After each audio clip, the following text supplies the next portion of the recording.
ইতালির সেজেনাতে কয়েকজন তরুণ তরুণীর উদ্যোগে প্রবাসে বেড়ে ওঠা শিশু কিশোরদের ইতালিয়ান শিক্ষার পাশাপাশি বাংলা শিক্ষার গুরুত্ব দিয়ে বাংলা স্কুল চালু করেছে। ইতালির প্রতিনিধি মঞ্জুর আলম জানান, বর্ণাঢ্য অনুষ্ঠানের মধ্য দিয়ে ফিতা কেটে স্কুলের কার্যক্রমের উদ্বোধন করেন মিলান কনসুলেট এর কনসাল জেনারেল HM জাভেদ।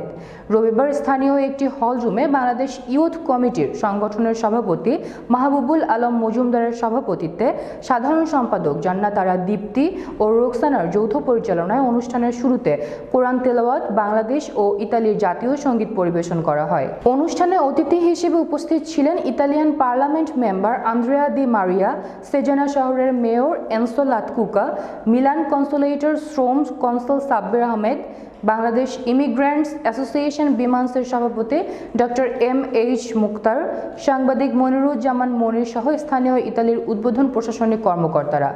অনুষ্ঠান পরিচালনায় সহযোগিতা করেন সংগঠনের সহসভাপতি মিলন, যুগ্ম সম্পাদক রানা, সিদ্দিক, সাংগঠনিক সম্পাদক এনাম সহ শিক্ষা বিষয়ক সম্পাদিকা নুসরাত, ক্রীড়া সম্পাদক আকাশ, সাইদ সবুজ প্রমুখ।